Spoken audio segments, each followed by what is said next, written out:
Hello, everybody, and welcome to another episode of Shonen and Chill, hosted by Zenrotto and Oceaniz. Hello, folks. I'm back. He's back. He made it. I survived my trip to the cinema. It was very scary.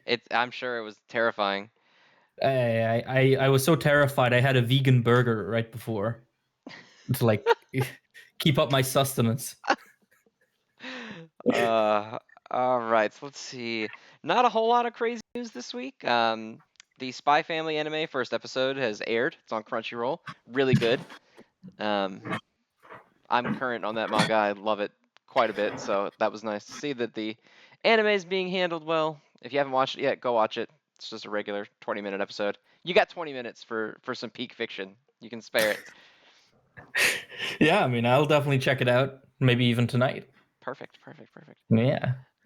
Otherwise, I have got nothing news-wise. Is there anything you've got for us news-wise? Well, I suppose we can announce that we're covering Jujutsu Kaisen 0 in this episode. Okay. Since Jujutsu Kaisen is off this week. Jujutsu Kaisen's on break because we have sinned and need to be punished, apparently. Well, no. The actual reason is Gege needs to sleep a full night every once in a while. Unacceptable. He needs to only create peak at all times. Yeah. He just needs to get back into the soup. Right back into it. Yeah. So yeah, we will be talking about Jujutsu Kaisen 0 today. We'll be talking about Mr. Chainsaw Man himself's one shot today. Mm-hmm. And then we'll save the reader for next week because there's too much shit to talk about today already. Oh yeah. Today's a fat episode. Yeah, there's already too much going on already for that. All right, so let's go ahead and jump in. What's your top 3 this week? My number 3 would be. Oh, it's actually kind of difficult. I think my number 3 would be Blue Box. Okay. My number 2 would be Goodbye Eri. Okay. And my number 1 would be My Hero. Okay. So I have My Hero at number 3. Mm-hmm. I have Blue Box at number 2, and I have Goodbye Eri as number 1. So... Oh my God, we're back! Perfect wavelength. We're in sync again. I will say it's a little unfair counting Goodbye Eri as it's a self-contained 200-page story versus 10 pages of everything else. But we are talking about it, so it's valid. So suck it, other authors. Yeah, and I mean, this is our show. We make the rules. You can send all your complaints to 0800 I don't care. Also known as the comment section.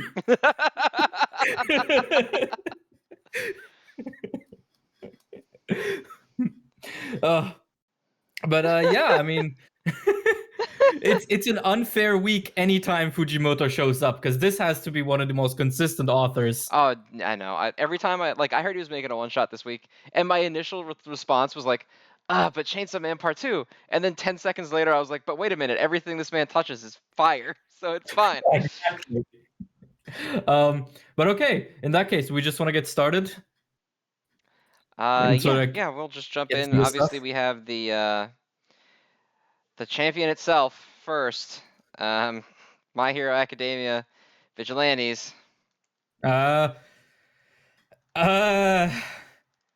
Hey, you know what? This chapter has done one thing no Vigilantes chapter has done in months. End the fight. And it's that, yeah, it's given me confidence that we're actually moving towards the end.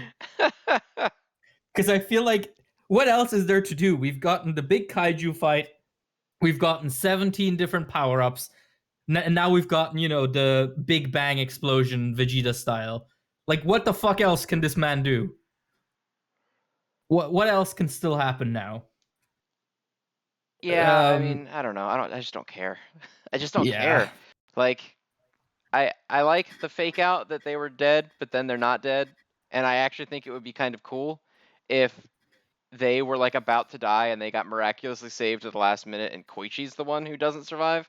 But I don't feel like this series has the balls to do that, so they're all going to survive. Mm-hmm. I feel like everything's going to be fine at the end, and then Koichi's going to walk by a school ground once and help a bullied young kid, and that kid will be Deku Midoriya.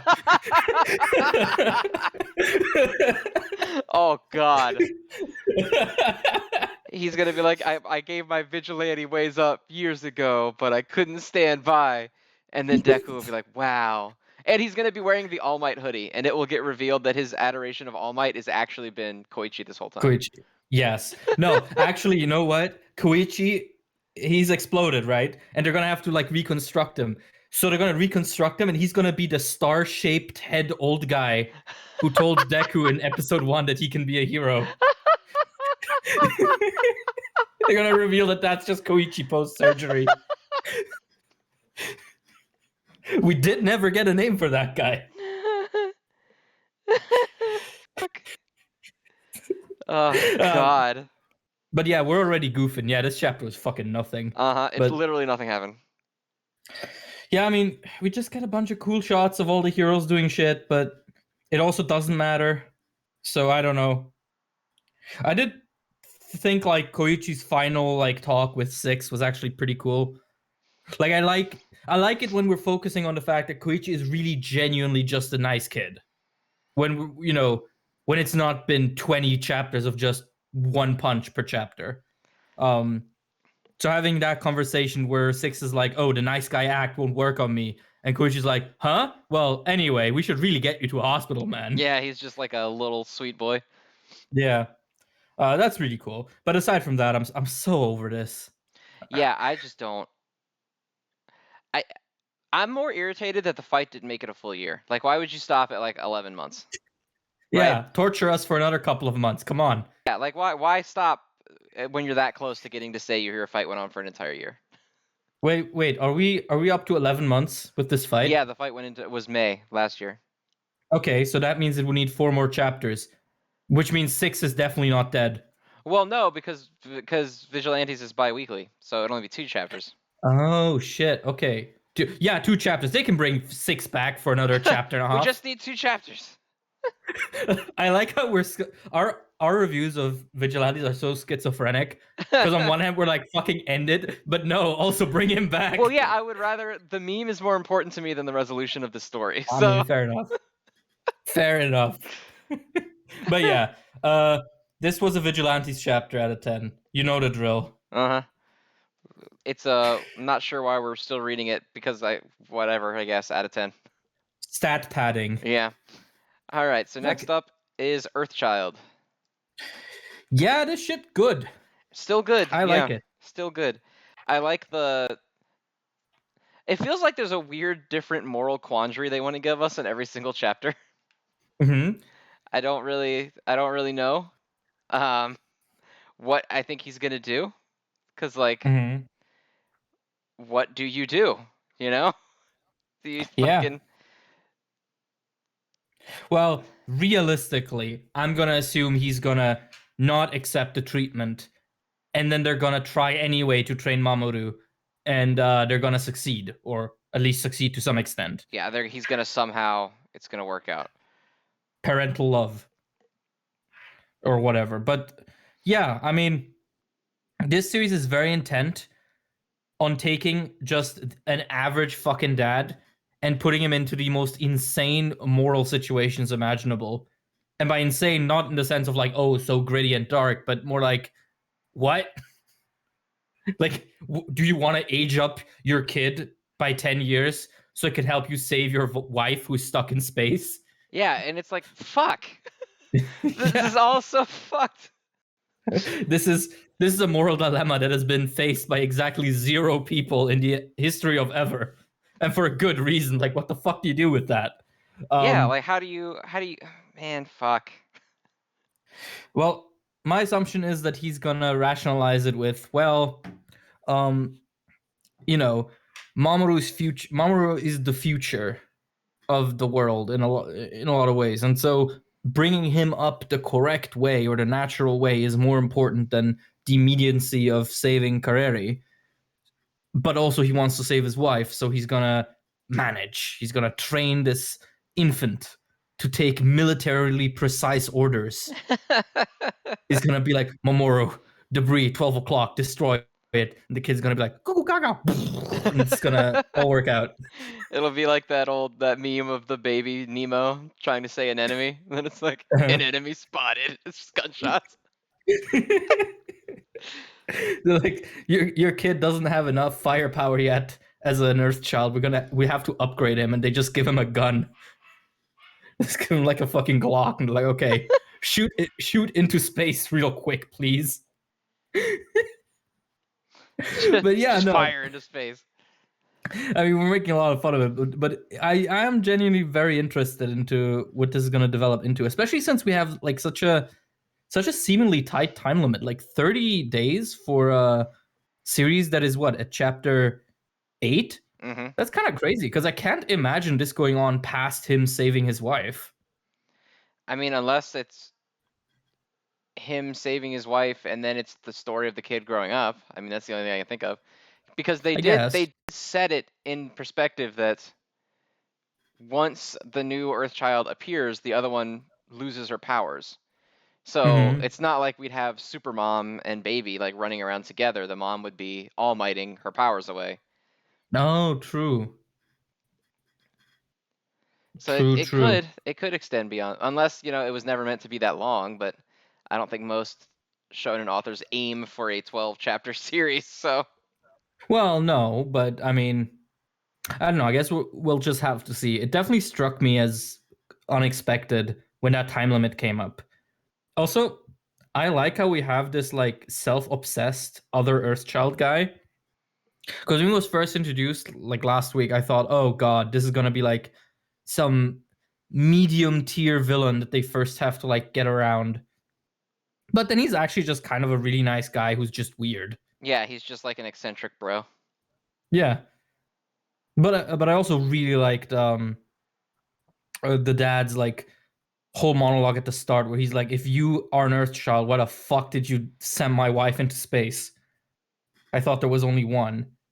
Like I like to see that he's not like it really feels like he's just trying his utmost to cope.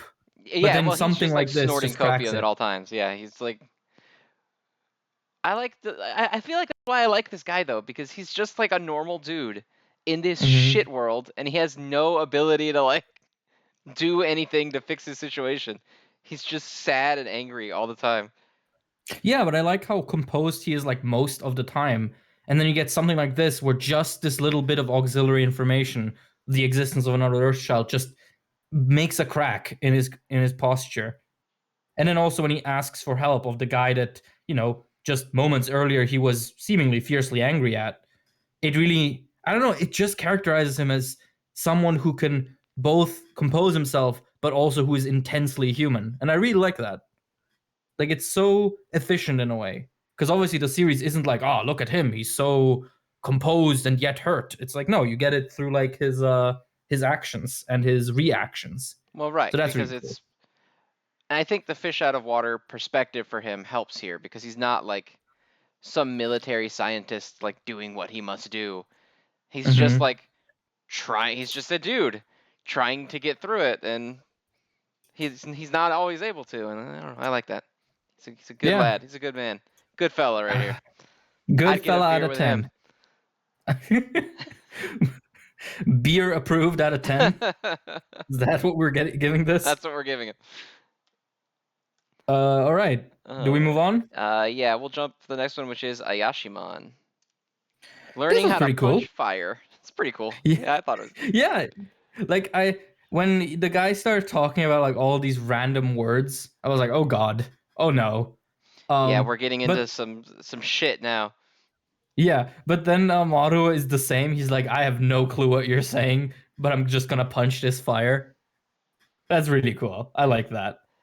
And also the explanation as to why he has to do it. That he has to learn how to hit non-physical things. That's really nice. It feels more spiritual than a lot of similar stories, I feel like. And of course, the very traditional, very classic training montage that ends with the one moment giving him clairvoyance and then immediately cuts to him having mastered the challenge. That felt very nostalgic. It did. I liked that. I liked his whole like. It was a sad kid because his whole thing was that like his childhood sucked and he had that vision of going back and rescuing himself. Mm-hmm. I like that he showed up and he busted the door down for a different kid to get them out of a horrible situation. Yeah, absolutely. That's cute. Like also the panel where he punches the fire is so cool. It is. It's really good. Yeah. This is some raw shit right there. I mean, it did a bit feel very exposition heavy, but it did make up for it again with the very, very cool, like, chapter long premise. Like, in general, I enjoy it when a chapter is like, hey, so here's a thing that you're going to have to do by the end of the chapter. Do it, loser. And then we just sort of get to see their journey. I enjoy that when it's nothing like too integral or complicated.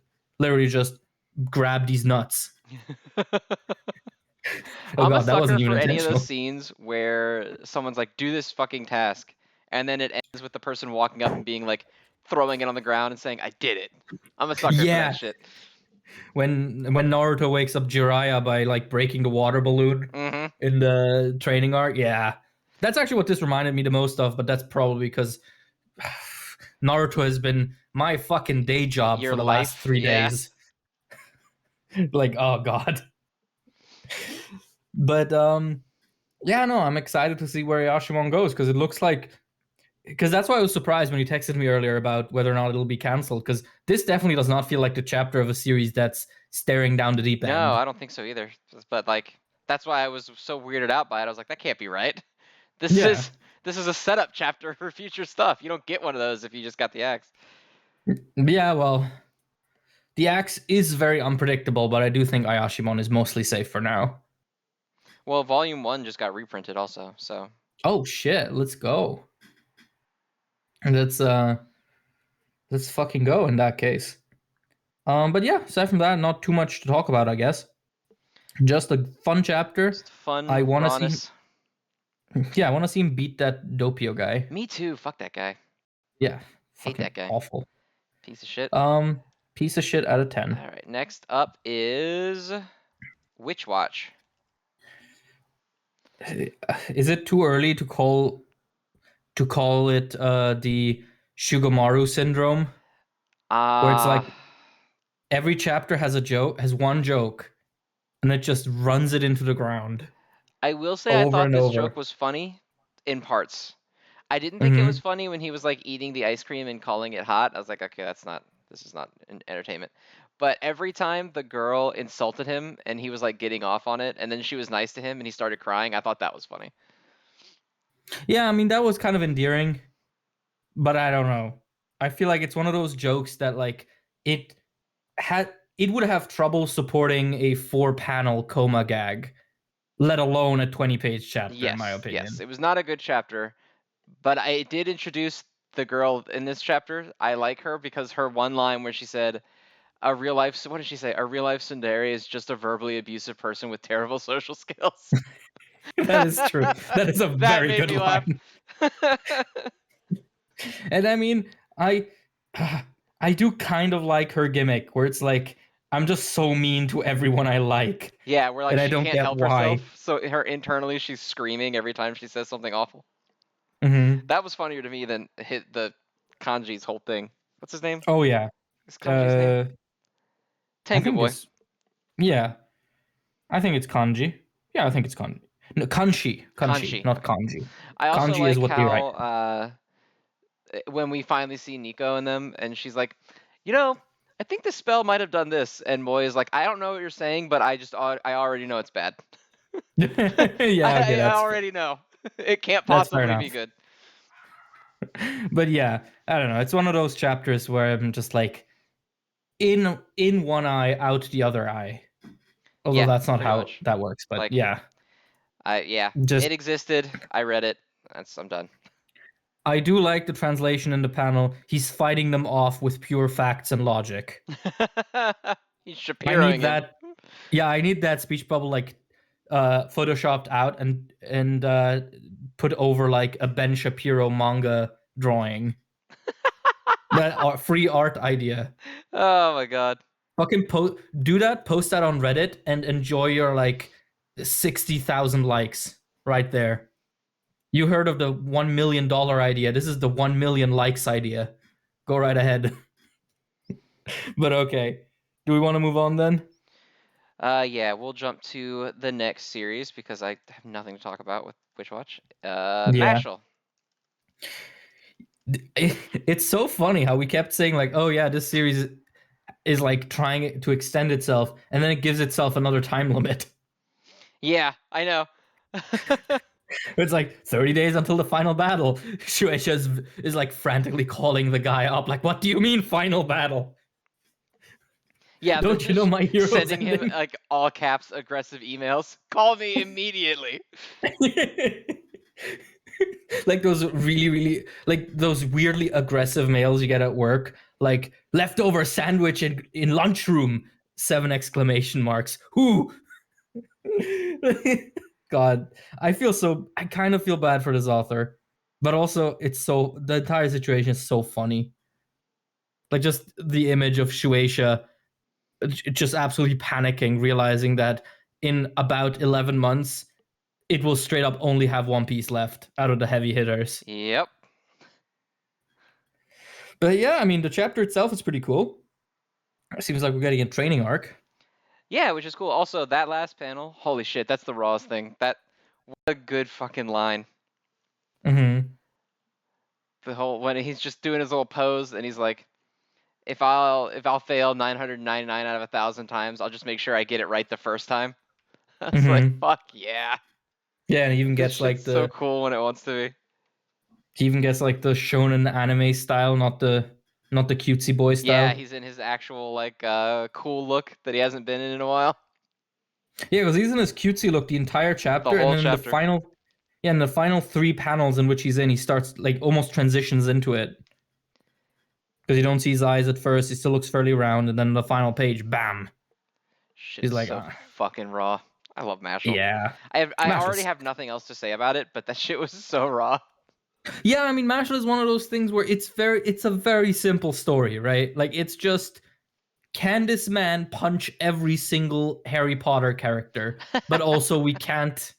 But also we cannot actually use the Harry Potter IP because we'll get sued into the dirt. So here's a knockoff Voldemort. You know, like it's just good simple stuff. Also, I like the chainsaw gag.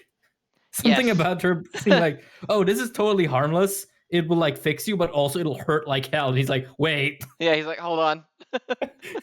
hold on, that doesn't sound good." Um, but also when she's like, "You don't have any say in this," and he's like, "Oh, okay then." Also, I like the gag of like the person who saves him, and he's like, yes. He's like the authoritative teacher, mentor character. Mhm. And when he Yeah. brushes the blood off her shoulder and she punches him through the wall, he's like, take this to heart, Mash. Always check with someone's personal boundaries before you make an assumption. He's like, I understand. Yeah, I don't know why that was funny to me. It felt very Looney Tunes in a weird way. But yeah, I guess we're both out of things to say already. Always. Always. So what do we say? Do we move on? Yeah, we'll go ahead and give it the what is it? Standard The rawness yeah, and swag out of 10. the customary Yeah, rawness and swag out customary. of That's what I 10. was looking for. Yeah. And All then we'll right. go to Akane-Banashi. This was a really good chapter. I I actually liked really it a liked it. lot. Yeah, and I'm Yeah. not usually huge on this series, but I loved the twist of like, yeah, she learned her lesson, but she molded it into her own way instead of just Hmm. like she did it. She learned the thing. You know? Yeah. Yeah. I mean, I will say, and this is probably going to remain a problem until this series ends, because I don't see how because it's a me problem. But I will say it is a little unfortunate that the only way I can gauge anything that's happening is by a standby character saying, "Oh my God, she's doing the thing," Yeah. because I wouldn't have been able to tell what she was doing. Like I couldn't even tell at the start that she was adapting her speech for the old folk, and I can't while looking back at it. So it is a little unfortunate that the only way you can perceive her growth is by someone pointing it out. But then again, what are you going to do with something like one man theater? You can't measure it in like power scaling terms.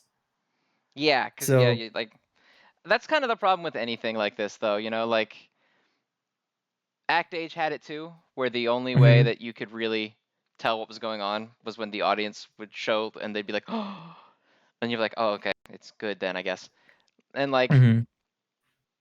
even certain manga around like games, like non-physicals, like Hikaru no Go had a lot of like, oh my god, he played his stone right there. That means this, this, and this, and then that can't happen. And then I'm like, oh, okay. But like, Mm-hmm. but like, unless it's something extremely action heavy, even like for a game, you could do something like Yu-Gi-Oh, and you don't need a lot of explanation because it's just like you see it, like shit's exploding everywhere, right? But Yeah, like and I mean, when it's more subdued, it's hard to just visually. It's the same issue we had with Piss 6 too. oh yeah, yeah.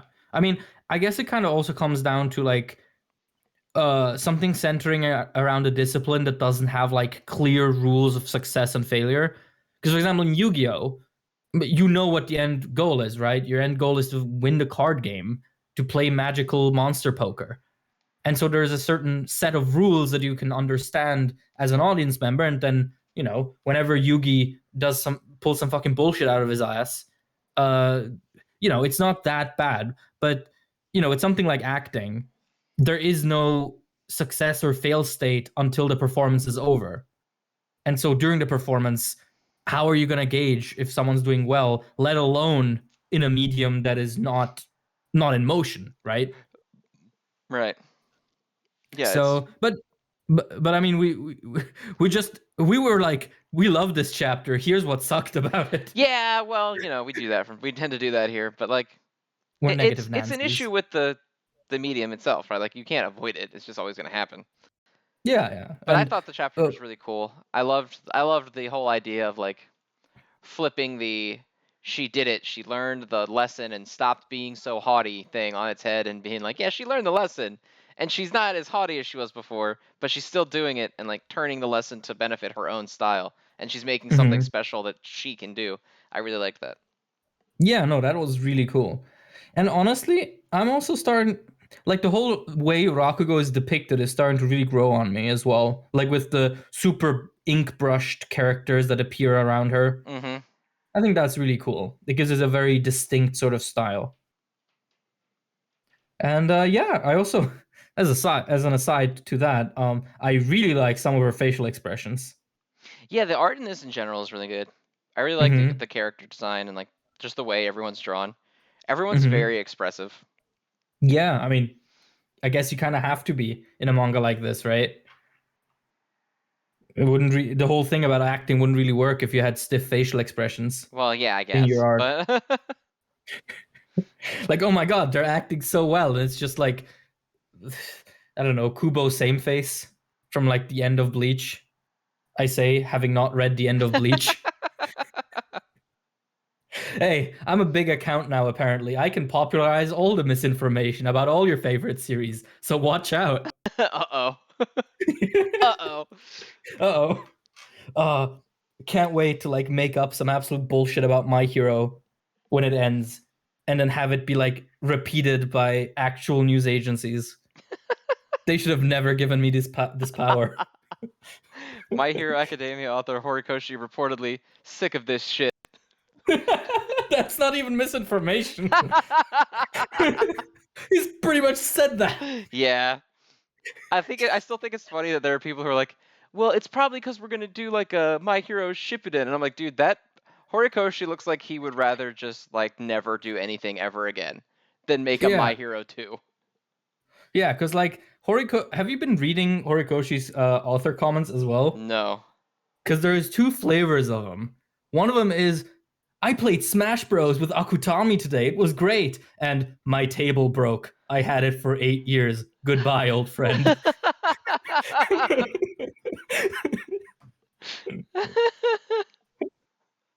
And then Akutami will just like have a comment that's like, if I could go back in time, I would beat the crap out of myself until I learned to work out. Yeah. Akutami's comments are like fucking like I what love deranged. They're always like they're always something fucking ridiculous. I mean, my favorite one is still Fujimoto killing off Power, and in that week his author comment was just, I like ice cream. Like, what an absolutely insane individual. Or another one that I really liked was the one for Undead Unluck a couple of weeks ago. He was like, while I'm waiting for these noobs to do their turn in Yu-Gi-Oh! Master Duel, dude. I am grinding Elden Ring runes on the Yeah, side. he has done an author comment about Master Duel like 3 times. Obsessed. And he's not even the one who keeps I referencing Yu-Gi-Oh!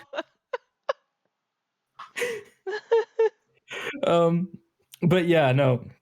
Author comments are so great. I'm so happy that nowadays they get like translated every week. Because you used to have to wait for like not even they wouldn't even be printed in like volumes. You'd have to like hope that some fan compiled them all back in the day. There's so many that are completely lost to time, which is a huge shame. Like, what the fuck did Kishimoto say in the week where he revealed Toby's face?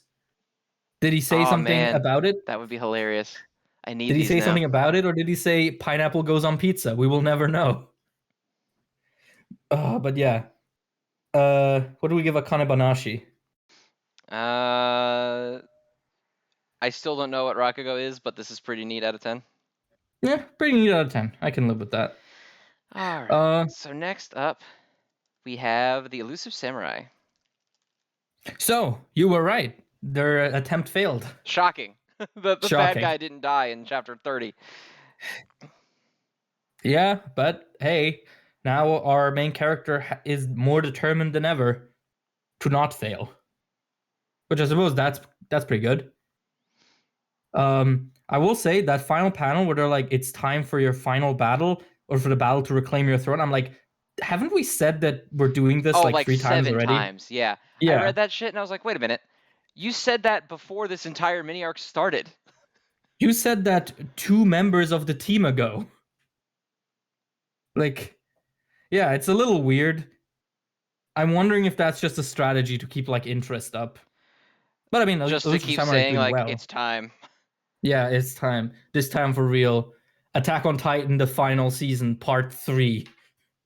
The same energy. Yeah, like just do it then. Just fucking do Yeah, it. just end it. just fucking. But I will say, I went back and read last week's chapter after my absence, and I really like this villain now, Takauji. Yeah, He's well, it just was nice that he actually did something on screen instead of just being yeah. like a creepy eyeball man. Yeah, but then you find out he's basically just a creepy eyeball man. He's like, oh yeah, I just did it. Who cares? Yeah, he's This like, is who I whatever. am. I just did the thing. Yeah, no, it's really cool. I really actually enjoyed that. And I also like that the little their guy, the teacher man, helped him out at the last minute. That was cool. Yeah. In general, like this entire section was actually pretty neat. Um, I wish I could be invested in some in Elusive Samurai the way I was when our guy first learned like the Buddhist sword or whatever it was. Well, yeah, I think part of the problem was that like he's learning how to be better, and then the series was like, okay, now we're gonna not do that anymore. We're gonna just Yeah, like go on trips. we're just gonna give you history lessons on Yeah. Japan. But now it looks like we might actually be. Well, I don't know because he was like, I need to get better and stronger, and I was like, okay, cool. He's gonna learn like to fight again, and then we went right back to like, all right, time to begin the military operation. Yeah, So I'm just waiting for a chapter that is like 20 pages of just spreadsheets, just like it's military just one of spreadsheets. those Game of Thrones episodes where they have the big map with the little pieces on it, and they're just sliding them around all chapter. That's all it is. There's not even any the entire talking. the entire chapter is just a 20-page spread of the entire island of Japan, detailing every single military unit that's active right now. And at the end, it's like, see you next week, fuckers. It's not even drawn, it's just like a printout from Google Maps. But yeah, I don't know. Elusive Samurai is one of those things where like I'm always ready for it to get good, and then it gets okay. Yeah. And then it dips back into being sort of whatever. But you know. Um still better than Shigomaru, I guess. Well, I mean, a shocking bar that is. Yeah, well. C'est la vie. Do we want to move on already? Yeah. Yeah, I bet. Yeah. So next up is Undead Unluck. Okay, man. What the fuck is happening? I don't know. I have no fucking idea. But that shit at the end was hype as hell. What, with Rip? With Rip, yeah, just full ass Rip showing up, fucking up. Ah, dude, Rip's cool. I like him. Yeah, no, Rip is awesome, but holy hell, I am so lost. Oh yeah, I have no idea what's happening. Like, you could just fucking. The entire comment section could be like 7 different people giving me completely different summaries of what was going on, and I would have no way of picking who was the right one. Yeah. You could replace all of these speech bubbles with like a language I don't speak. Like, And yeah. I would understand the same amount. Yeah. Like I'm Oh, you're so an astral confused. projection. Oh, okay. I Well, thought we yeah, because broke out, and then I thought that was the thing, but no, I'm just like a goopy soul hanging out of this guy.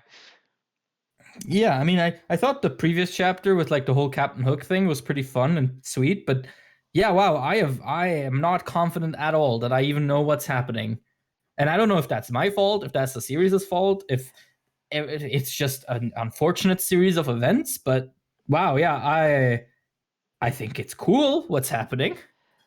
Like regardless of my understanding, Yeah, as you said, like Rip's cool. Rip is cool, but he's probably gonna die, and then Andy's gonna get out, and then they're gonna fight or whatever, and it's like, fuck. Yeah, I mean, and Unruin seems like a pretty neat villain. I like the part where he's like, "Oh, human rules are always so unclear, unfair, unequal, unintelligible, unsettling." I'm like, "Yes, sir, spitting. That's like the title." That's exactly like Brain what the title neurons. is. Let's go. In the end, it really was our Jujutsu Kaisen. No, it's like this really was a sorcery fight. Asterisk. Sorcery fight means it translates to Jujutsu Kaisen. That would fucking suck. It would be so bad. But yeah, But like I like Unruin because he's like kind of icky. fucking like I like any kind of character that's like humanish but doesn't quite get what being human is. That's like an effective amount of unsettling for me, where I'm like, that it weirds me out. So I like him. I don't give a shit about Seal at all. I don't find him a particularly interesting bad guy. So Seal looks like a Shinigami from Death Note. yes, Seal looks exactly like the one that was in love with Misa to me. Yeah, right? That's all I can think of all the time. Also, I'm glad that we've now confirmed live on the air that your type in villains is just a regular guy, but a little fucked up. Just a little funky, yeah. Yeah, just a little guy, but oh no, he's fucked up. Yeah, like I can fix him, right? Like that's my kind of villain. You can fix the vampire Lord of Death on Ruin? Yeah, he's just a little fucked up, that's all. Good for you. I can't even fix like a leaky toilet, let alone a fucking undead demon. He's just a little fucked up, it's fine. It's a little fun. There's nothing a little therapy won't fix. Yeah, like, he just needs a little help, that's all. Yeah, men would rather summon God to Earth for eternal judgment than go to therapy.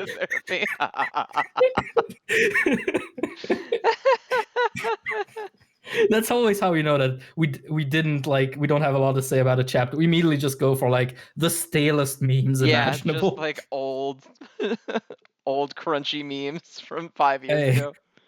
Old and crunchy. That's how both my memes and my bones are. Love that sound when I sit down and I hear 7 different pitches of. Yep, just every joint you have popping all at the same time. Yeah.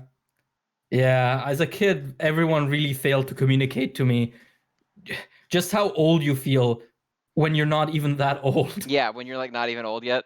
Yeah. Yeah. So like I'm my birthday is Thursday. I'll be 31. And I'm like, God, that's gonna be miserable. And now I'm dreading just the thought of being like 50. Like, will I even be functional at that age if I'm like? No, you see, at 50, that's the point where like it goes back up again, because you can get like a little earlier. You can start your midlife crisis, right? You start taking like hella drugs, and so all the pain's gone, and you have all the money you've made from your job that is hopefully paying you a good wage, and then you can, I don't know, buy a boat or something. Yeah, that's exactly what I need, a boat. How fucked up is it that it's now more realistic to buy a boat than buy a house in the current economy? Yeah. That's Yeah. fucking awful. Yeah, it's not great. Oh, but hey, when you're 50, I'm sure you will still be able to fix Unruin. Oh, absolutely. Absolutely. No problem there. Yeah. All You'll be right. his senior. You can just tell him to go to his room without dinner. Exactly. He'll learn his lesson that way. Oh yeah, dude. Withholding food from children is the best way to teach them a lesson, and definitely not a way to traumatize them. Withholding a substance they need to survive. Yeah, over things that might or might not be in their control. Like, yeah, that's And worked for are everyone always else, right? relatively minute. Yeah, Yeah. like worked for people, right? Like, oh god, we're getting into some heavier Yeah, shit now. well, we're not at My Hero yet, so let's stow the child Okay, abuse until we get there. all right, all right. Um, Actually, the next section should be the fun one, if yeah. my order here is correct. So, well, we're going by the exact same order that I typed into Discord before we started. Well, that's already So, gone into chat, so okay, I'll well, trust you all in right. that one. Next up is Sakamoto Days. Yep, We I did it. caught up. We did it, internet. Specifically, the one guy who last week commented, now that Pineapple has brought Sakamoto into the show, Oceans has to catch up. I saw that comment, sat back in my chair, and thought, bet. And then I did it. As in, I did that most of today while my computer kept crashing, trying to render Naruto for this billionth time. But yeah, I'm caught up to Sakamoto Days, and yeah, this is probably the best action manga in Jump right now in terms of pure like Just visuals. choreography. Mm-hmm. It's so fun because it's like without the use of almost any speed lines, or at least way fewer than some other manga, it feels like this is constantly in motion, right? Like it feels like the panels are almost suspended in midair while they're flying out of a plane. That's the best way I can describe it. It has so much kinetic energy despite being still images. It's so incredible. And I love Sakamoto so much. He's such a tubby little goofball. Um, and also, I mean, I'm just gonna quickly do a full series review of what I've read, since I'm assuming that's what people are also interested in. I really like how much world building this series does without doing almost no exposition, outside of like some key moments.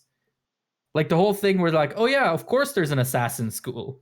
Let's go there. Or like, oh, of course there's like a unit of assassins that cleans up after assassins. Why wouldn't there be? I'm like, oh yeah, of course. You didn't even need to tell me that. Now that they've appeared, I've actually completely accepted that. Yeah, I really I'm appreciate never that. like looking at Sakamoto Days, anything they do, and I'm like, really? Like that's because it's like they don't treat the world as like weird. They're just kind of matter of factly like, yeah. Yeah. So, you know how we sometimes call One Piece the Looney Tunes manga? Mm-hmm. This is the real Looney Tunes manga. This is so Looney Tunes, Yeah, and it it's does so get that. good. I think my favorite chapter still is when the assassin comes to kill Sakamoto's wife, and it's actually the other assassin guy. Mm-hmm. Shit was so good.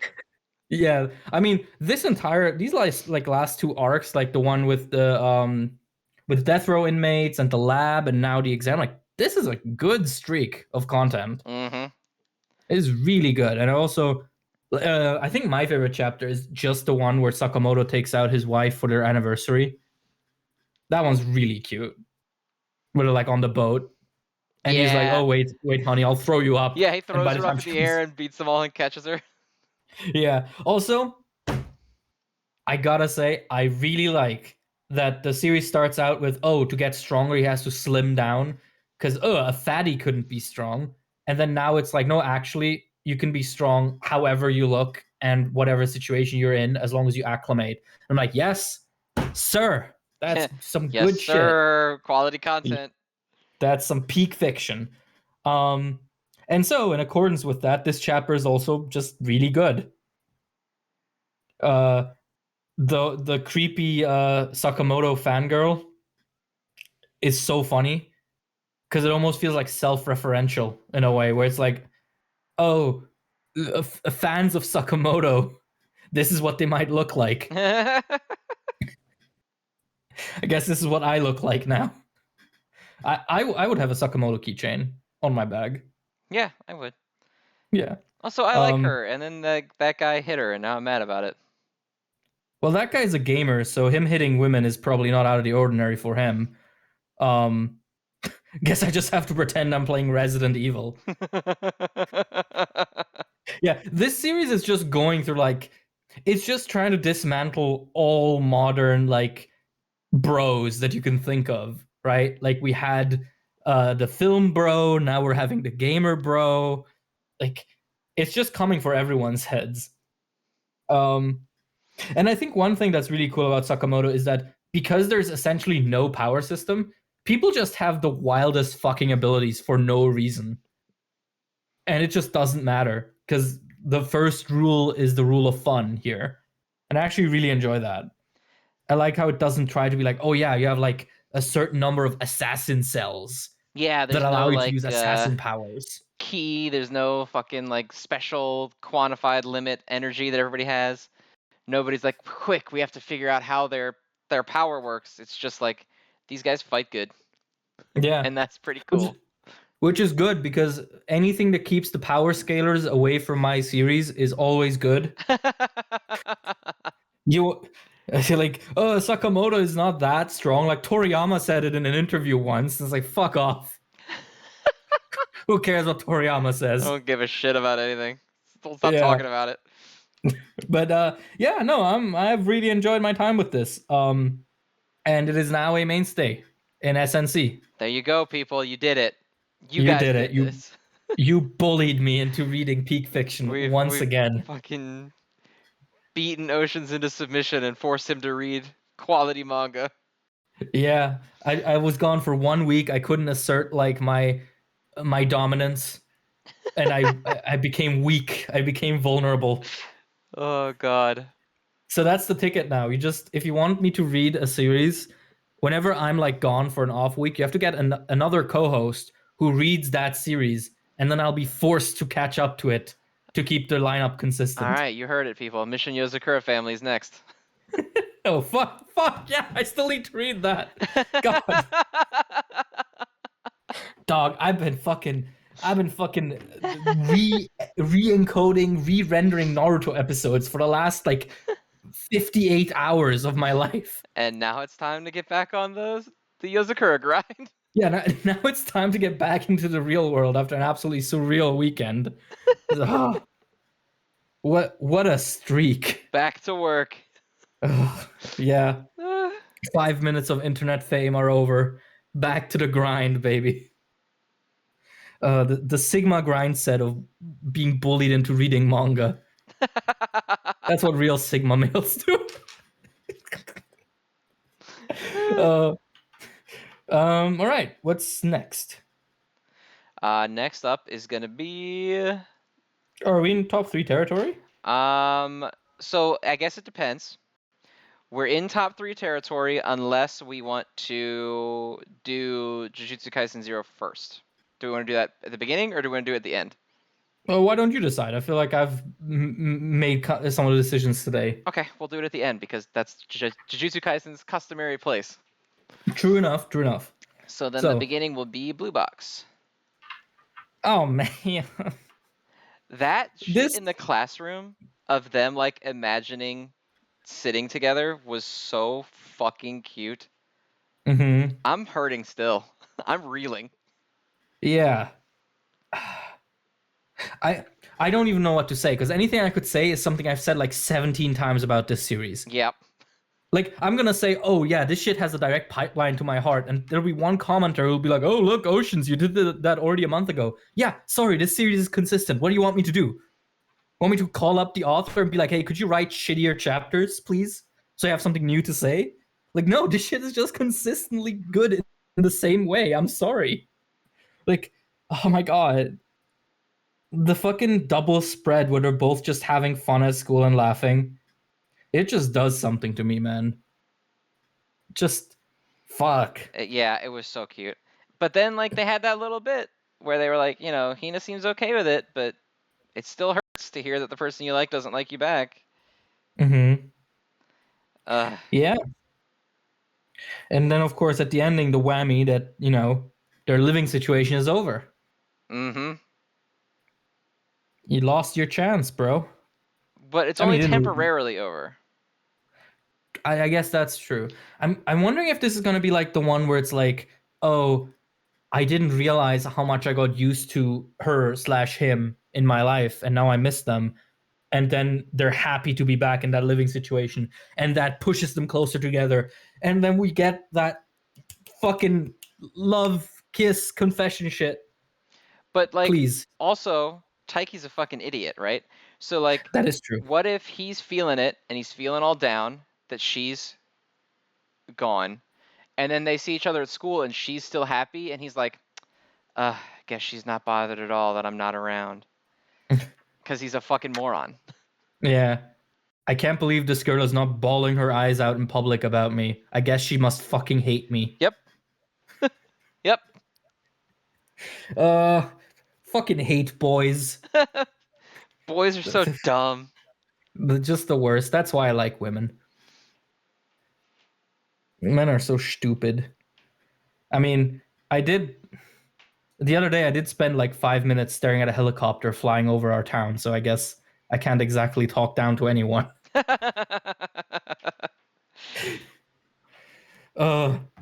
Oh fuck, that reminds me. I'm gonna be in the army again, like in 2 weeks. Fuck.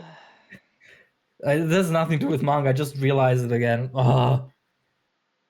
Can't they just like arrest me and throw me in jail for like 3 years, and then I don't have to do military for the rest of my life? That'd be kind of neat. I mean, I'd be in jail for 3 years. Well, yeah, get your one phone call in for one last episode of Shonen and Chill, and then we'll. One phone call from solitary confinement. Yeah, and then all the fucking weebs will be like, "Wow, this is just like an episode of JoJo's Bizarre Adventure Stone Ocean." Like, I'm calling in from like a shitty prison Wi-Fi, and like, so Oceans, what do you think of My Hero Academia? And I'm like, well, so I thought the shit was actually really fucking good. The course is really fucking good. Oh, sorry, my time's over.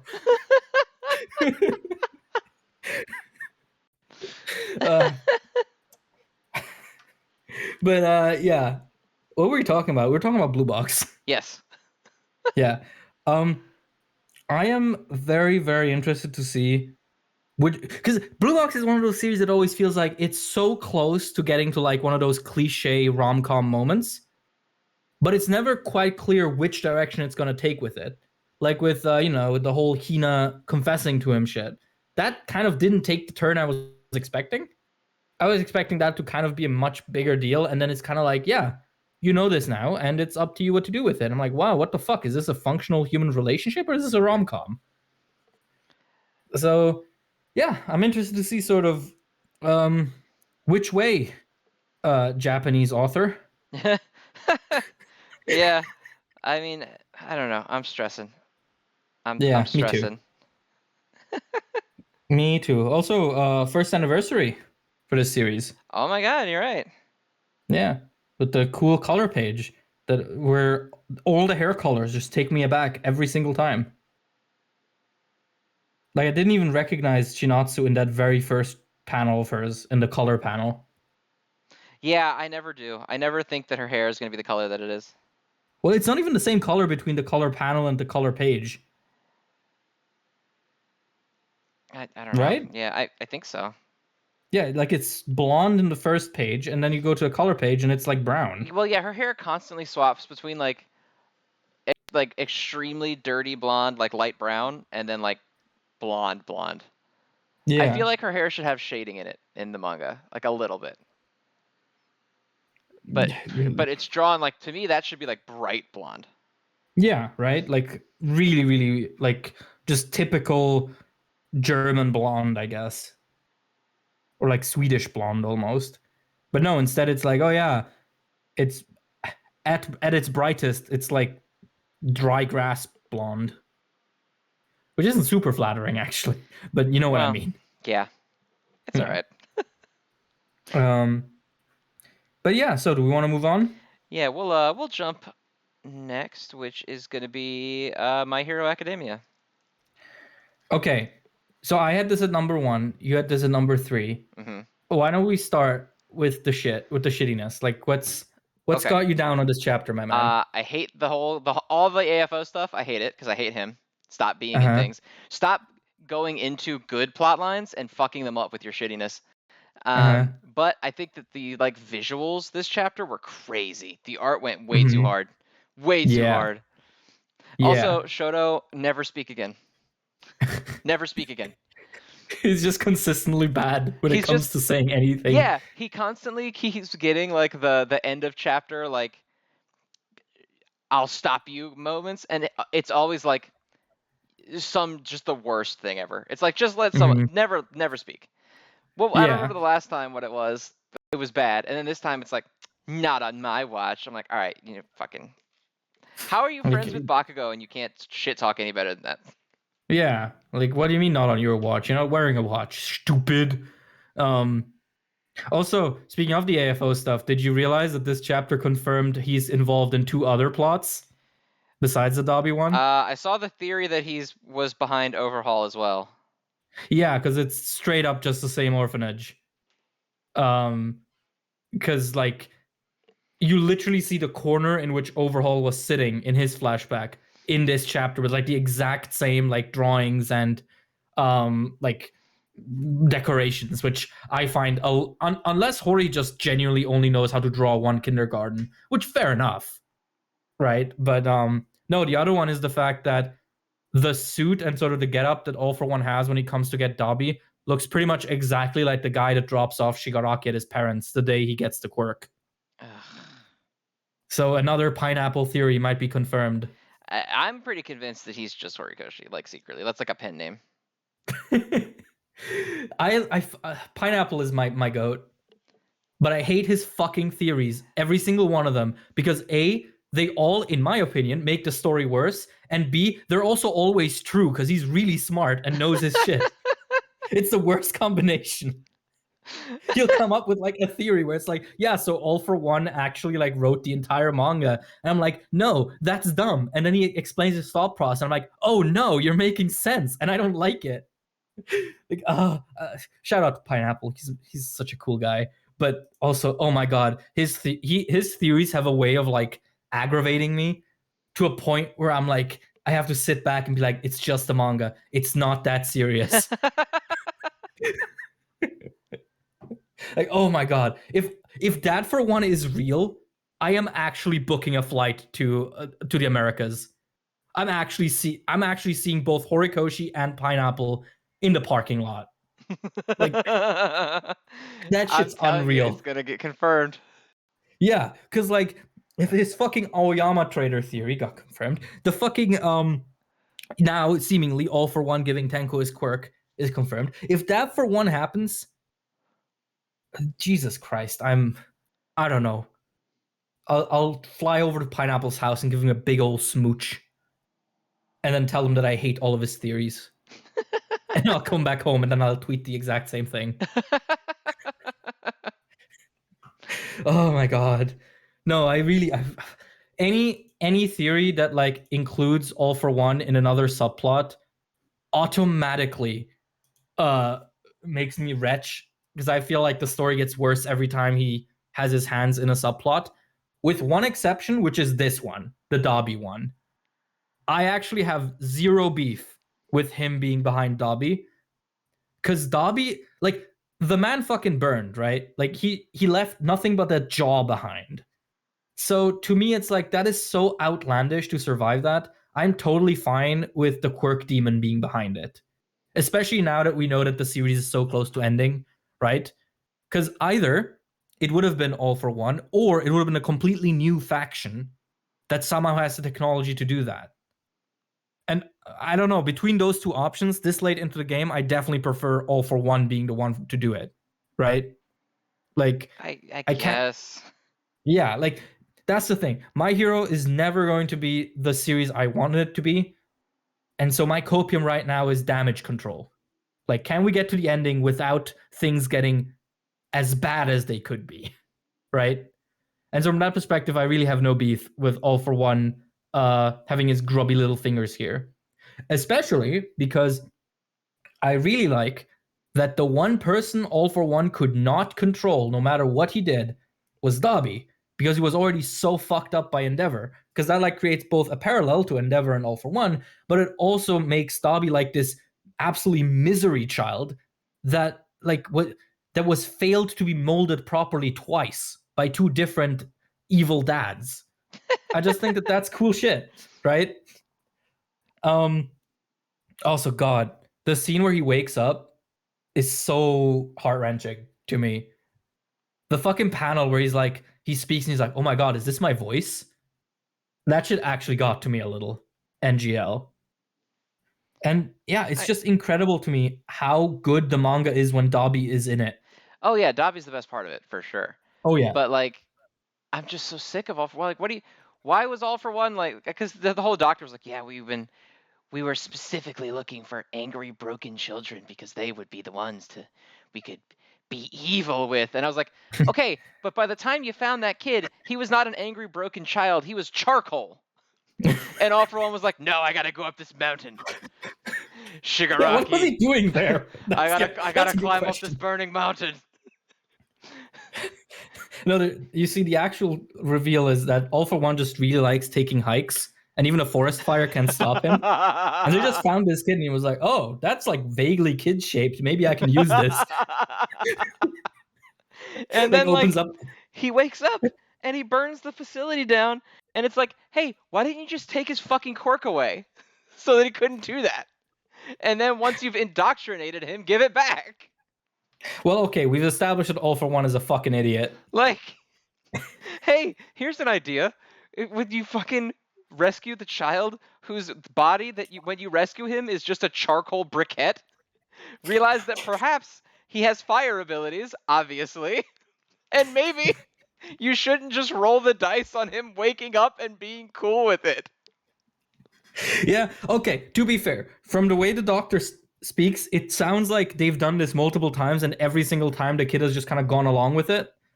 Because, they were able to properly, latch into his brain. So I can kind of excuse it that they got lax with it, especially considering how fucked up the actual caretaker looks. What the fuck, Horikoshi? Yeah. You see his face, and then the next panel you see his body, and he's, huge. Look how fucking buff that guy is on page 6. My man looks massive. I swear to God, Hori has straight up given up on actually designing side characters. If you think about the whole Yoshi, Mario, the Super Mario Bros. Hospital, where it's just various video game characters. But yeah, no, I really, really like this chapter. I like that he went back to Endeavor just to see that nothing had changed and that that's what actually broke him. I love, and this is a personal anecdote, when I first started doing YouTube, I was on live streams with Orphe and the gang. We had 2 viewers. But one thing I remember during the High End versus Endeavor fight when the manga was coming out, we noticed, and I don't know if we were the first or just we also noticed, that the high ends were stored in what seemed like a kindergarten. And so the theory was, oh, all the high ends are made from children. And now this chapter confirms it, that the high ends and most of the Nomus are made from kids in that orphanage. And that just gives me personal satisfaction that, I was right 3 years ago. Suck that, anyone who might remember that. And also, of course, my favorite bit is when he's like, Toya died so Dabi could be born, which is extra cool because Dabi is the name of the Buddhist cremation ceremony. So, heck yeah. Horikoshi, I think you might be cooking again. Just please focus on Dabi for the next 3 years. Just don't write about anybody else. Yeah, never show me Deku's fucking face again. I don't want to see that little cuck in my manga ever again. Write him out. Say he died off screen. I don't care. This is Dabi's Academia now. But oh my god, also the fucking page where he's melting the All Might statue, melting his arm of victory. Oh, bro. He went way too hard on the art this time. Oh yeah, the whole last page, if you took out Shoto's speech bubble, would be fucking crazy. Well, yeah, but that's right at the end. I mean, the one right before it. Oh yeah, okay, yeah, that's pretty raw. Also, the I don't know if this is like intentional or if it's just Hori having a certain style, but burnt up Dabi looks exactly like burnt up Shigaraki from the previous war arc. Oh yeah, well yeah, I guess kinda. Now that he has the white hair, Mm-hmm. I don't know why Yeah, burned up Dobby just looks more painful to me. I don't know why. true. But Burnt also, up yeah, Dobby that's such looks a like overcooked fried chicken. yeah, but it's a cool design. It Like, is. how do you It make is. overcooked? Like, he even gets like those like superhero triangle eye holes. You know, like the Yeah, Spider-Man like the eyes. If Deadpool you look at eyes. Yeah. yeah, in the final panel, that's so cool. Also, I like how he calls Endeavor that thing in the end. That's also really nice. Um, what else? What else? There was a lot. There's just so much stuff here. Like, it's just incredible how 2 weeks ago I was like, whatever. I don't care about My Hero anymore. And then Dobby comes along, and I'm like, fuck. I can't give up yet. This could be heat. No pun intended. Um, but yeah, what a fucking chapter. The Dobby experience continues, and it's still good. And yeah, I think that's most of what I had to say about it. No, wait. My favorite panel in all of My Hero Academia. The gorilla saying, "I'm so tired of All for One having planned everything." That's me. That's me Yeah, right that's now. more crap about All for One had everything planned out from the start.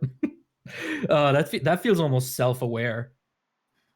Where I'm like, Hori, if you're self-aware about it, why don't you stop doing it? Like, why don't you just kill All for One off screen and then give me an entire series just about Dobby? How about that, huh? Just just food for thought. Koei Horikoshi, who definitely watches this show, like like all mangaka, as we've established. Yeah, every mangaka obviously is up on the lore. Every mangaka like holds their breath every Sunday and they're like, "Oh my god, what's Shonen Chill gonna say about my series? Am I gonna get the raw? Or am I gonna get the mid?" They're all sweating. Yeah. Like, Horikoshi, sir, the reader polls from Shonen Jump are in. I don't care about that. Put on some S&C real quick. The S&C episode dropped. Get rid of that shit.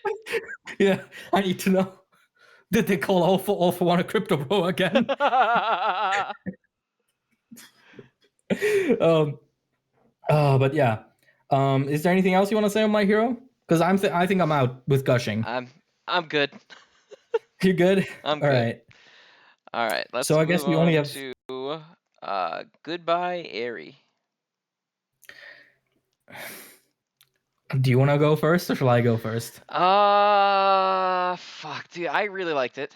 I thought it was really. I like everything Fujimoto does, so Mm-hmm. but I thought it was really good. Mm-hmm.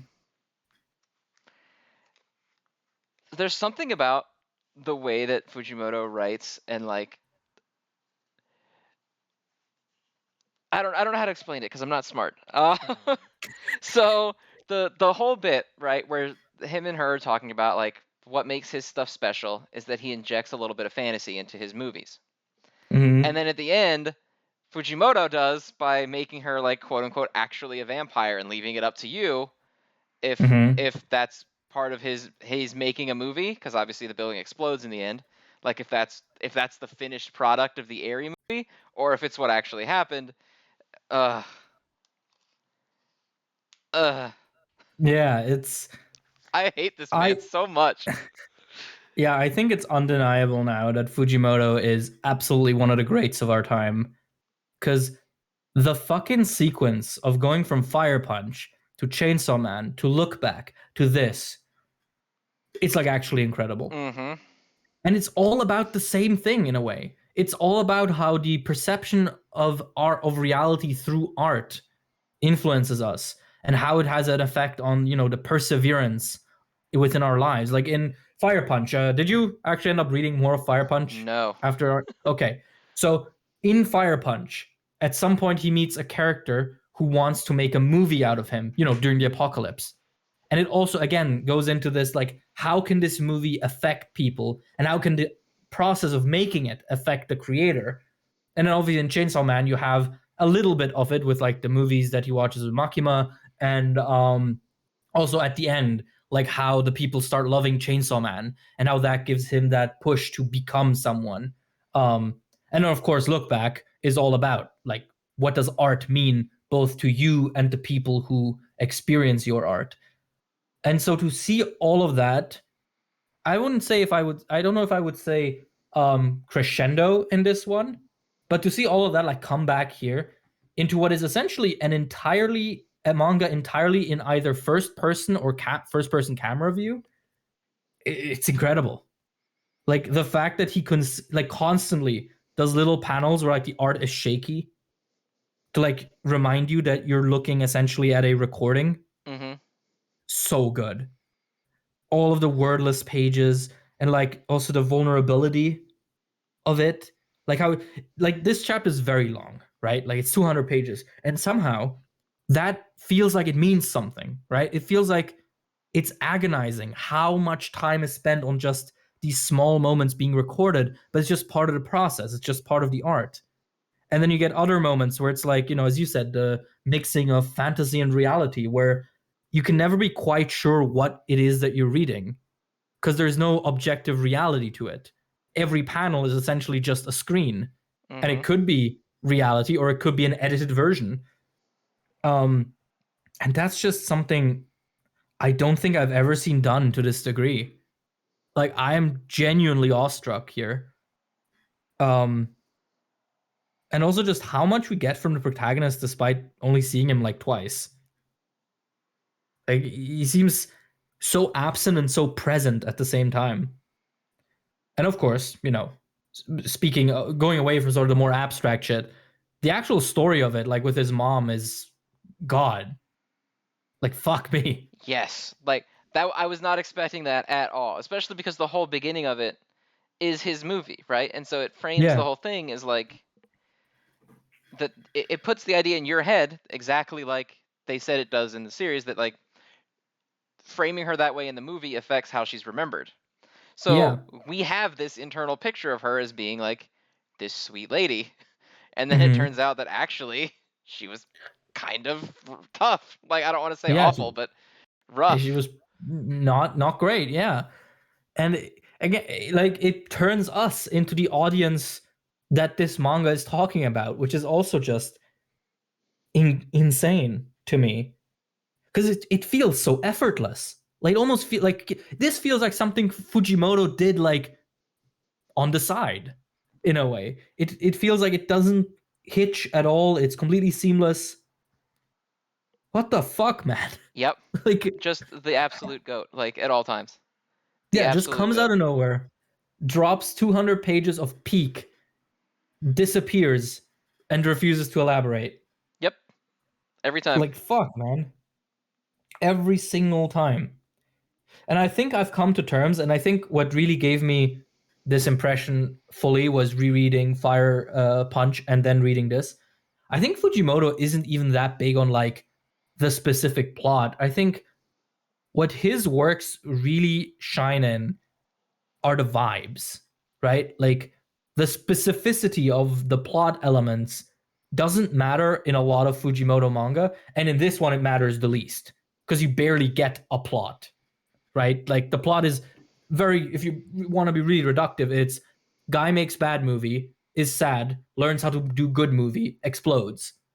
But that doesn't matter. What matters is the vibes, the theme of it, the idea of how art inherently changes the way we see the world, and how the perspective on that art is in of itself a statement on it. I feel like my brain is reactivating all of its dormant like university day parts, right? Like I was reading this, I was like, oh fuck. This is like one of those things I would write essays on, The but think actually piece. good. Yeah. Yeah. No, but like, oh God, Fujimoto, because like, Don't Look Back did this to me hard too, Mhm. where like I'm gonna read this one shot like 5 more times at least. Yeah. Yeah. Like, God damn. And the whole notion, like, that ending was fucking beautiful. Cause like, what is it? Is it him? Like, did he fucking kill himself there, like he said he was going to? Was the movie Mhm. like designed to make us remember him more fondly than just like the sad old man who took his own life? Was she actually there? Was the little bit Mhm. of fantasy actually Fujimoto inserting it? Was it him? God, I fucking hate him. He's so good at Yeah, this. yeah, like, because that's the thing, right? Every single manga this man has made somehow interacts with the ideas of like art as a perspective and art as an expression of humanity. And I'm just thinking, what the fuck happened to him when he took that film class, right? Like, this man went to the cinema one day and came out profoundly changed. And I just want to know, what was he watching? What was the movie that inspired Fujimoto to make 4 absolute banger pieces all about the effect of movie and art? I bet it was the Looney Tunes movie, personally. The universal appeal for all mangaka, Looney Tunes. Yeah. Who watched a very goofy movie. He was like, "Oh my god, art is actually peak." Actually, you know what? That would not surprise me with Fujimoto. If he writes an author comment over this, I can actually fully believe it. If it were something like, "I watched a very goofy movie, and seeing Goofy and Max riding the river inspired me to make Goodbye, Eri." No elaboration. Never mentions it again. That would absolutely be a Fujimoto moment. Yeah, someone's like, What really inspired you here?" And he just looks straight into the camera, and he's just like, "The Emperor's New Groove," and he just walks out. Yeah. I mean, that one time in the interview where he just unpromptedly went, "I really like it when girls humiliate me." Like, I mean, everything about Fujimoto is so bizarre. Like, if you read the Fire Punch volumes, one of his author comments on it is, "I really hate my grandma, but I keep visiting her so I can get into her will." Like, what the fuck, dude? Or the fact that he has a Twitter account, but he but he pretends to be his own sister, which he Yeah, I doesn't remember have. that. What the fuck? Yeah, like, what's up, bro? Men And would it's, rather write endless peak fiction than go to therapy. hey, if therapy would undo this, I don't know. I'm just saying, like, if he watch him write like an author comment, like, "Oh yeah, I'm finally seeing someone, like I'm going to therapy," and then he drops Chainsaw Man Part 2, and it's just utter garbage. It's just fucking trash. Yeah, it's like the meme coming full circle about how uh, authors who like are happy cannot produce good fiction, which is scarily true throughout history. But it's like always, oh yeah, this guy wrote one of the most important books of all time. He also was fucking miserable his entire life. Like, oh god, oh no. But oh god, Fujimoto just does it to me, man. I don't know what his secret sauce is, but I would like another serving. That's my Yeah, that's my Fujimoto's verdict. like, every time they say he's making something, I'm like, fuck yeah, it's time. Yeah, he just drops off the face of the earth too in between making Mm-hmm. them. He just disappears. And then it's like, oh yeah, by the way, here's this thing that is not Chainsaw Man Part 2, and it's still gonna be flames. So yeah. Uh very, very good. I hope he does more one shots, to be honest. Yeah, all of his one shots are good too. Like that's the thing. Is you feel like there'd be a miss in there somewhere. Nope, never is. Mhm. Yeah. So do you have anything else to say on it, or do we move into the finale? I say we go ahead and jump into the big fancy finale, which is gonna be Jujutsu Kaisen 0. The movie. Yes, specifically the film. We're not Yeah, talking about the manga bits this time. the theatrical release. Um I mean, it's Jujutsu Kaisen, so to no one's surprise, it's peak. Yeah, absolutely peak from like start to finish. All Yeah. the additional stuff they added was incredible. Yeah. Um, dude, the whole Like fucking thing was so good. anytime they like flashed to young Gojo and Geto, I was like, oh fuck you. Mm-hmm.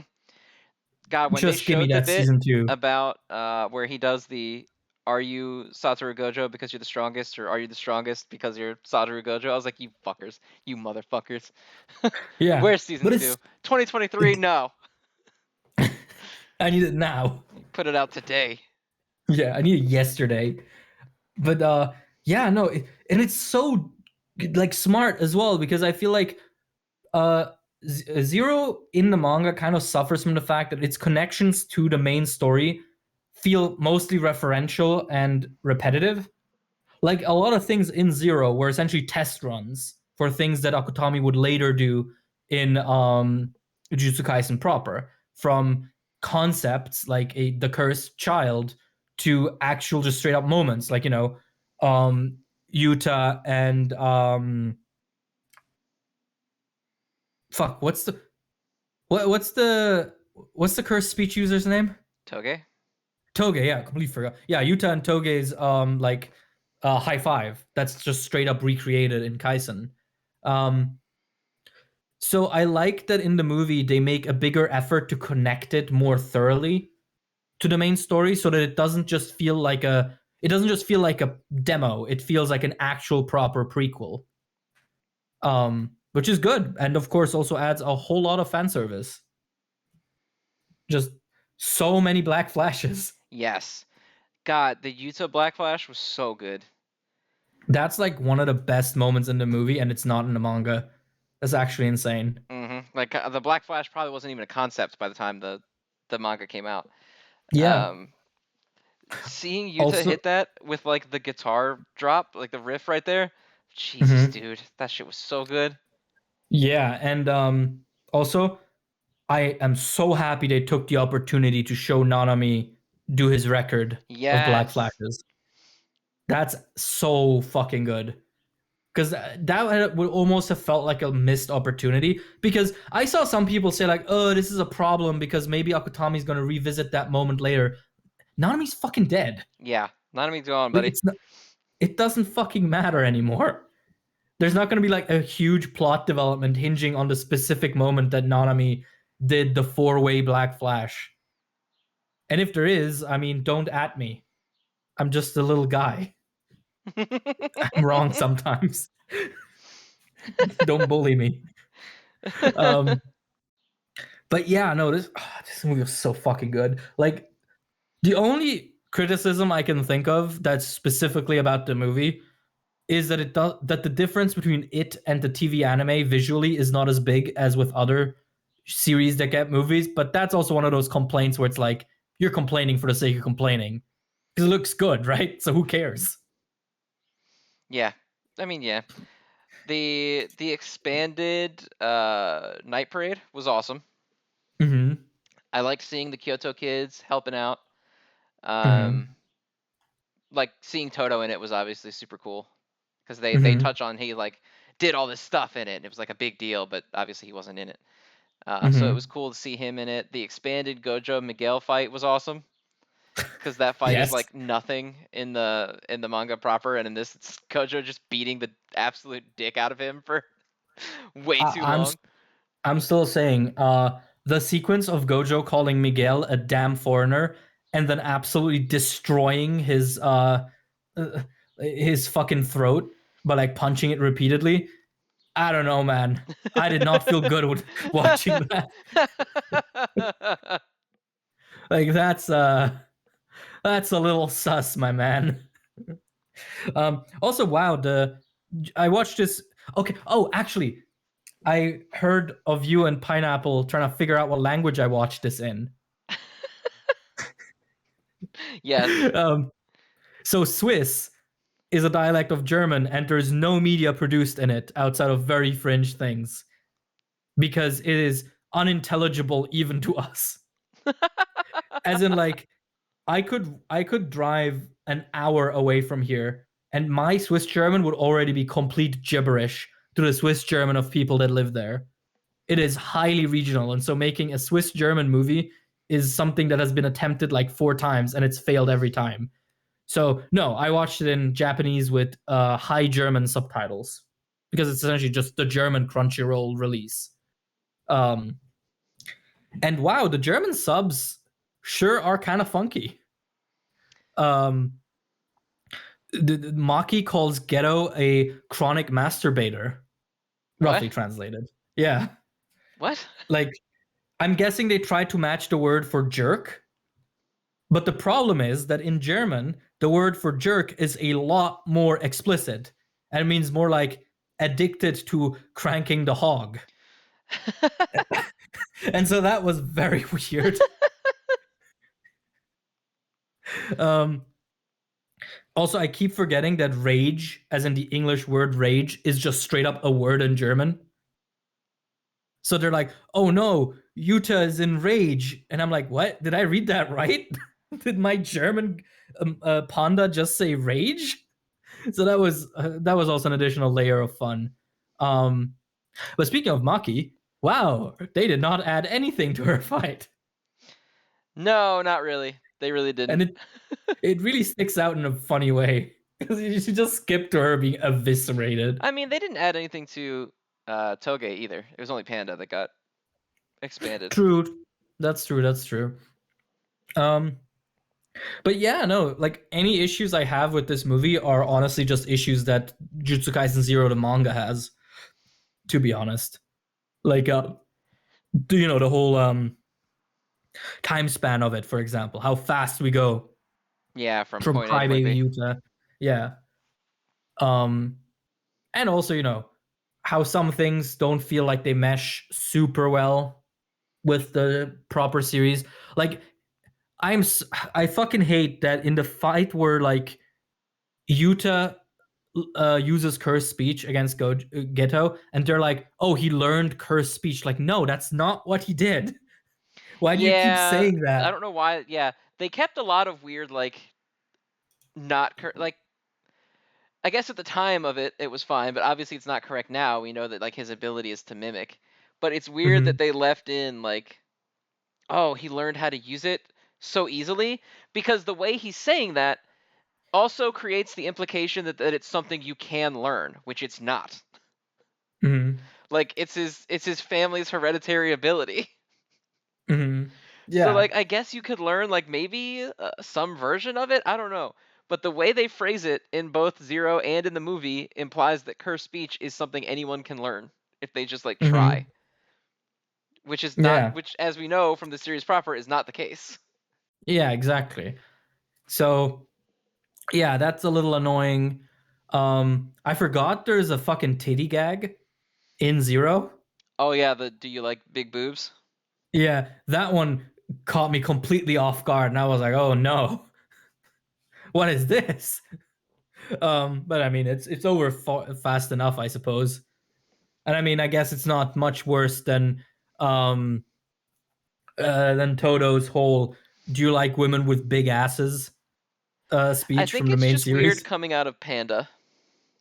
True, Like, out of a non-human. well, not only a non-human, but also like a character who that just doesn't seem right for. Like, Yeah. because in the series, like, he doesn't act that way any other time. Hmm. So it was just even though, like, it's fine because it was mostly just to, like, tease Maki instead of, like, actually be Panda being like, oh yeah, I like titties too, bro. You know? Would you? No, I'm not gonna ask that.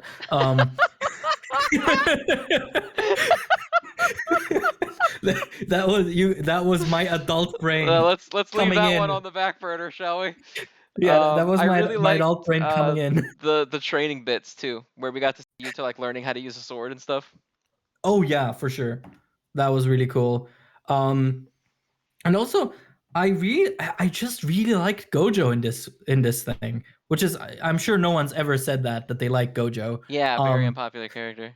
yeah, well, according to Akutami. But he feels so mellow, but also so funny, and it really just fleshes him out from the main series in a way that I felt the main manga didn't quite as much, where he kind of just felt like a regular mentor character. Right. But here it feels like they really play on that aspect of him being the strongest and therefore having the ability to like make choices others can't. And again, he's just so funny. Yurichi Nakamura's performance as Gojo is so good. Yes. He genuinely sounds obnoxious as hell. Yes. Like the scene where he's sending Toge and Panda back to the school via teleportation. He's like, "Whoop, you go, guys. I'll send you over. You gotta fix the problem real quick." Yeah, this whole movie, I think, um, it expanded on Gojo Geto without requiring the prior knowledge of hidden inventory, which is like, if you read Jujutsu Kaisen 0 after hidden inventory, obviously you get hit with the Gojo Geto feels big time. Mm-hmm. But you need that from hidden inventory to make it really work, you know? Mm-hmm. The movie filled in those gaps well, I think. Yeah, because also, I mean, season 1 of Jujutsu of the anime pretty much has no hints that Geto and Gojo even know each other. Mm-hmm. And so it's really good that they injected a little bit of it into this movie, essentially to prime you for season 2. Yep, that's entirely what it is to prep Yeah, for hidden inventory in Shibuya. yeah, because the friend that I went with, like once the movie was over, he was like, he asked me, so he turned to me and he asked me, so like, hey, when are we seeing more of Gojo and Geto? I'm like, my dude, that's the first arc of season 2, and Literally he's like, oh my immediately god, in season 2, yep. yeah, that's how you like build tension. That's how you like, build up to something. Not by fucking spoiling a character before they appear in the anime. My hero. Yeah, Learn a it would have lesson or been really two. easy for them to have, like, slipped Toji in somewhere. Yeah, honestly, I wouldn't even have minded Toji if he had like a cameo right at the end, like post credits. That would be the only way I would have accepted Toji in this. But anything else, yeah, I agree. Um, could you imagine if this movie started out as like Jujutsu Kaisen 0, and then 10 minutes in, Gojo starts having a flashback, and then the entire movie is just hidden inventory. Like stealth dropped it on you. I'd be okay with that. I Yeah, I love mean hidden that'd be inventory. kind of hidden inventory is so good. Probably the best arc in Jujutsu Kaisen, to be honest. It's either that or Shibuya. I love them both. Yeah, yeah. Honestly, I think I don't know if I could choose. I think hidden inventory really excels just because of how self-contained it is in a way. Well, yeah, and Like hidden it's inventory hits like it hits a very different emotional set than Shibuya does. Because yeah. Shibuya, constantly throws like the deaths of major characters that we care about a lot, and like there's chaos all over the place, and like Yuji is basically broken at that point. But like with hidden inventory, it's a little bit different because you're watching like an inevitable breakdown that you know is coming, and you can't Mm-hmm. really do anything about. You know, Mm-hmm. there's no way to be like, hey guys, maybe don't, because Ghetto's gonna hate you, and it's like watching this slow unraveling of something that like you now know was very emotional to them at the time. Like it reminds me of like you don't know anything about Final Fantasy VII, do you? Yeah, I've played Final Fantasy Have VII, you played dude. like the lore, like the whole lore of it though, like the other games, As in, what do you mean? like the prequel game? Oh, well, yeah, I've played Crisis Core. Oh, okay, great. Then easy. It reminds me a lot of that, where like it expands on something that at the time was mostly just innocuous. Like you had Gojo and Geto were best friends in 0, and that's all. That's it. That's like all you get up to that Mm-hmm. point. Kind of in the Mm-hmm. same way that it's like, oh yeah, Cloud had a buddy, his black-haired guy, and you see him get shot, and that's it. And that's like his relevance. His entire Yeah, relevance in the original is just being the guy that Cloud models himself off of, and he never gets anything more than that, really. yeah, And then you get Crisis Core, where like it makes you really like these characters, and they have these sweet moments together, and you have that lingering feeling in your head the whole time that like this is all doomed anyway. Like yeah. you're getting this emotional like feeling for all of these things that no matter what is going to end in disaster. Yeah, but it's all worth it because you get to find out that Sephiroth uses an entire ball of shampoo every time he Yes, showers. which is amazing. Uh, man, I got onto the Final Fantasy bandwagon really late, but oh my god, I fucking love Sephiroth. Which is another I like phrase no Crisis one's Core ever too, said. because that was actually, because like obviously I was referring to Zack there, but that's actually another time where that happens in that game, because Sephiroth's like nice. He's just like a nice Mm-hmm. homie in that game. He's just like your Yeah, friend, and then you hear that you're going to like Nibelheim, and you're like, fuck, yeah. because you know Although exactly what happens. I will say Crisis Core really disappointed me in the sense that it spent so much time on a plot that very few people would say they care about. And then when it gets to like Sephiroth's story, it speedruns it so quickly. Yeah, well, the whole like Genesis thing didn't feel like it even needed to be there. I don't feel like I needed Zack to be doing anything. You could have just made the backdrop to that entire story, like the war with Wutai, and it would have been fine. Yeah, exactly. I thought that was what. That's why I was so surprised how much of this game was taken up by Gact. You Yeah, know, the homie um, Gact. yeah, who's probably back in the remake, eh? That's what they're saying. Yeah, because isn't like a version of Genesis in the Integrate DLC? No, the deep ground organization that they Oh, fight in Dirge of Cerberus is in the integrated DLC. oh, okay, right. The And other Genesis is in the post credits of that game. of But Dirge that of Cerberus, yeah, right, but that game was right. so horribly like received that I imagine we're not going to get a continuation to that plot line. You underestimate Nomura. Well, that's fair. Nomura is a big old dummy. But like Well, not just Nomura, but also him and Kitase is that sweet combo of we probably shouldn't do this. Let's fucking do it. yeah, I don't know. Like Dirge of Cerberus was so negatively like a lot of the Final Fantasy VII extra lore stuff, other than Crisis Core, mostly Hmm. was like not received very well. So Yeah, they decided to just go for the remake, which makes sense. But I yeah, wouldn't put it past them to be like, it's time to shovel all the other sequels we had planned into the remake. uh, Because like, yeah, why would you even put Deep Ground in Yuffie's story? What possible reason could you have for doing that? Because they don't appear in the original game at all. And so you're yeah, gonna shove them into Yuffie's story, and then you're gonna unite Yuffie with the main party in part 2, which means that you're then gonna have to fucking shove them into the main party's story, and like it's just gonna get convoluted and shitty. And I don't know. Would it be a Squeenix game though if it wasn't convoluted and You shitty? know what? That's true. That's fair. Like if I don't have to learn 7 names by heart that each sound both impossible and the same, is it really a Squeenix game? Yeah, that's fair. Well, the thing too is like Final Fantasy VII's story worked really, really well because of the way that it was told, and so it doesn't lend itself very well to a remake. Because like Hmm. the way that they introduced Sephiroth in the original was like you don't see him for a long time. Like you don't Hmm. actually see Sephiroth for the first time until I think it's what the Junon Freighter, and like Yeah, that's the first time he appears. yeah, but the whole time prior to that, all you hear about is every character telling you how fucking badass and like horrible he is. It's all Hmm. like you're hearing these monster stories about him, and you finally see him way on. So when he's like doing all these things, like breaking you out of prison in the Shinra building, and there's these giant bloody gashes all through the walls and stuff, and you're like, what the Hmm. fuck? And you stumble into the snake, because the snake that your party cannot fight and win against, Yeah, and you and then see he it has already impaled impaled on a it. tree, yeah, and it's like all this crazy shit. And then in the remake, you see Sephiroth in like 2 seconds in, because like Yeah, you can't tell the story the same way, because yeah, everyone's waiting to see Sephiroth. Everyone wants to. It's almost like being cursed by your own popularity. Is that they have to be like, here's Sephiroth. yeah. So But honest to God, like maybe it's just a symptom of me. I played all of the Final Fantasy stuff in preparation for the remake, and so for me, the amount of time where I was like painting for an accurate remake was very short. So for me, the whole like changes that they made for the remake feel weirdly appropriate in the sense that they really seem to hammer home this philosophical issue of how do we remake a game that has already been remade in the heads of millions of people for 20 years.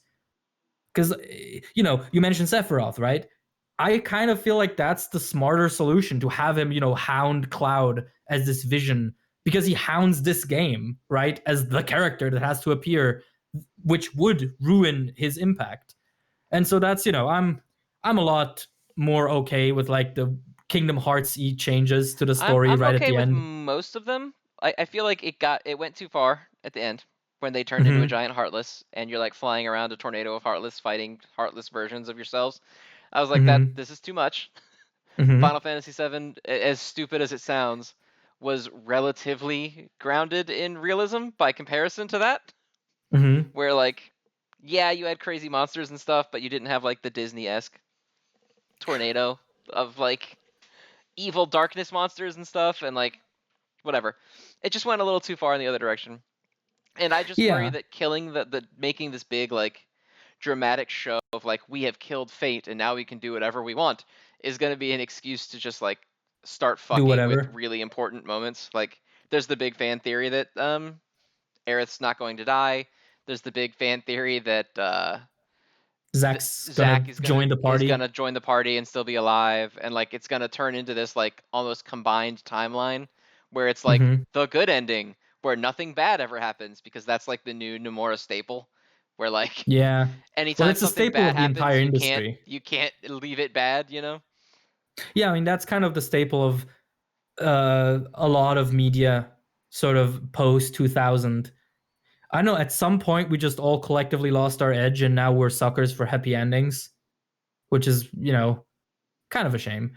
But it's one of those things where on one hand I get those fears, but I'm also super super interested in what that means for a game like this. Because it's very clear with part 1 of the remake, right? That they are very introspective about what it even means to remake Final Fantasy VII. And so, I get being critical of Nomura, but I also feel like this is one of those times where the fact that they're putting so much thought into just a simple question of what are we even doing fills me with hope that there's at least something interesting coming. Good or bad, you never know. I've never played a Kingdom Hearts game. Oh, But don't bother. hey, they announced a new one. They hired that man. Oh, it's so fun. That trailer's so funny. So I'm like rehabilitated Kingdom Hearts fan where I used to like Oh it, and then god. I fixed myself, and now I only like Kingdom Hearts 2 because it's the only actually good one. Um, Okay. um, Ex-addict yeah, it's so on the fucking show. funny to me to look at them like making Sora progressively more realistic. Because like in Mm-hmm. Kingdom Hearts 1 and 2, he was cartoony. He looked like a Disney Mm-hmm. character, you know? And in Mm-hmm. Kingdom Hearts 3, he looks more anime-y than he did. Like they made him look more not he still doesn't look realistic. He looks cartoony. But he doesn't look quite as goofy cartoony, like Disney blocky looking. Mm-hmm. And now in this one he just looks like Noctis. And Yeah. then it cuts to Goofy. He just looks like Goofy. God. Okay, my only opinion on the Kingdom Hearts 4 trailer is that shot where he like opens the door and there's that girl there that is like both hyper realistic but very clearly an anime girl. That shit is gonna give me nightmares. That looks Yeah. so terrible. Yeah. Yeah. Like they should not have given Squeenix Unreal Engine 5. Well, I just Like don't don't understand the point of making a cartoony series look realistic. Like, I don't really understand it. Because Kingdom Hearts well has if you, always been kind of routed in cartoony silliness. Like, he dances with Stitch playing the ukulele and shit. Like, do I really need Noctis doing that? okay, but isn't I mean I have literally no clue about the plot, but isn't the theory right now or even the plot this time around that this is like purgatory and uh purgatory in the Kingdom Hearts universe is just our world, It's just like the Japan. real business world Japan Yeah, he sort of basically, quote unquote, dies ish at the end of 3, but obviously not because again. yeah, okay. God damn it, you're gonna make me do this. So, the bad guys fight the good guys at the end of 3 because 3 has no Mhm. plot basically. 3 is just Mhm. like we have to flesh out game time before the final battle because we have nothing left to do. So like you just Mhm. roam around. The whole point of 3 is like Sora loses his powers because he gives into what darkness a little bit or whatever, and so he doesn't remember how to do like certain things and he has to learn how Mhm. to use the power of awakening or whatever. And so he's like, well, let's just travel around to these different worlds and just see if you figure it out. That's like the Mhm. plot of 3 is you're just going Okay. around doing shit, hoping you learn it, and you Mhm. don't. And then you rush back to help everyone because they're losing against evil Aqua. and Sora jumps down and beats Evil Aqua because he's for some reason way stronger than everybody else. And then Okay. in his mind, he's like, "Oh, wait a minute, I do know how to do it. I've always known the whole time." Okay. And then they're like, "Okay." So Sora revives the other people that were dead because that's what the power of awakening apparently does. Okay. And so like Ventus is alive again and everything, and they're all going to stop the bad guys, and they get like insta-gibbed like immediately. They show up Okay. to fight the bad guys, are immediately all killed. Okay. And Sora saves them all with the power of awakening. You have to go through and grab all of their hearts from the Heartless and restore them. Okay. And then you do the fight again as a do-over. And you get all the way to the end, and then Xehanort kills Kairi. Mm-hmm. And then Sora's like, "Okay, I'm gonna go get her heart back." And then Mickey's like, "You can't just like keep doing that. Like, we have to have some dramatic tension. If you can't keep doing that, if you keep reviving everyone." And Sora's like, "Well, I'm gonna go." And then he goes and he saves Kairi, and she comes back. But if you use the revival power too much, you get lost in Kingdom Hearts Hell. And so the end of the series, the end of the original plot at least, is all of them back on that island together except Sora, who is in Kingdom Hearts Hell. Which is corporate Japan, Yes, apparently. and apparently Kingdom Hearts Satan is Nomura's version of Noctis because he got kicked off of that game. Okay. And I'm gonna be real with you. I got none of that. It's because it's awful and it's stupid and it makes no fucking sense. Okay. But I will say, because I don't know if you saw that, but the trailer is like set in the building that presentation happened, right? maybe I watched Yeah, it I the saw minute I that. woke up. Yeah, like whenever a game does that or a movie does that, I'm always like, okay, this is gonna be some fucking garbage. Because the only reason there's in the first My Hero movie, the only reason they go to America, to San Diego, is because they showed the first trailer at San Diego Comic-Con. Like, that's it. And whenever they do that, something like that, I'm like, oh god, like, come on, have some integrity, have an actual plot, please. But that's my only. I know nothing about Kingdom Hearts. Yeah, I it's research. something else. I researched Square Enix's like staff history when I was working on my Final Fantasy VII video. So I heard a little about Kingdom Hearts, just because you can't research Square Enix without researching Nomura. But also, I have no clue if I'm ever gonna play Kingdom Hearts. So Kingdom Hearts 1 was really good in 2001 and it aged like shit. It's awful. Okay. Like the story is still fine enough because it's just like a very simple cute story of like my friends are missing, I want to find them. Uh-oh, I have this thing.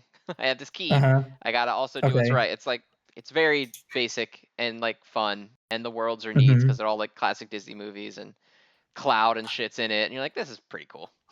Mm-hmm. The gameplay aged terribly. It's really bad now, but like it's tolerable enough if you want to play it that you can.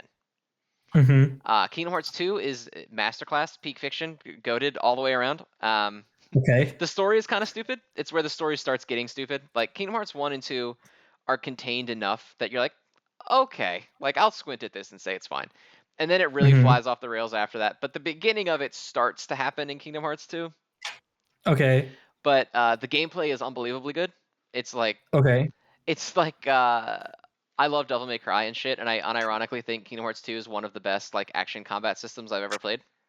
Okay. It's just very fluid. You can combo basically whatever you want. There's really no point where like the combat feels clunky. A big thing that happens in later Kingdom Hearts games is that air combos leave you floating in the air until you fall Mm-hmm. to the ground. In Kingdom Mm-hmm. Hearts 2, air combo enters ground you. So like when Sora hits a finisher to his combo, gravity increases and pulls him down faster. So like you can Mm-hmm. still get caught in the air, but it's not as likely. And obviously your Mm-hmm. defensive options in the air are way worse usually. Because Okay. like eventually they give you like air dodges and stuff later on, but like it's made much more simple by just letting you land on the ground and then behave as you would normally in battle instead of having to like float all over the place. Uh-huh. Um, it's so well put together. Like, oh, dude, it's so good. Kingdom Hearts 2 is amazing. I love that game. I trust you. I've no point of reference, but I'm very happy for you. But we should probably wrap this up because we talked about Kingdom Hearts and Final Fantasy for longer than we talked about My Hero. Oh yeah, we did. Okay, well, Jujutsu Kaisen Zero movie was really fucking good, and you should watch it. Jujutsu Kaisen 0 gets Sephiroth's hair out of 10. 1 full bottle of shampoo out of 10. Yeah, they're gonna see like a 1-hour Jujutsu Kaisen segment on a week where Jujutsu Kaisen isn't even there. I know, and then it's all about Final Fantasy. Yeah, we're never escaping the meme. It's okay. I'm now cursed to forever be the Naruto boyfriend. Yeah, So, you'll never outlive that. dude, they fucking translated that article in fucking Arabic. Dude. Yeah. But yeah, in that case, see you around, folks. Until next week. Until then, everybody. See ya. All right. Bye.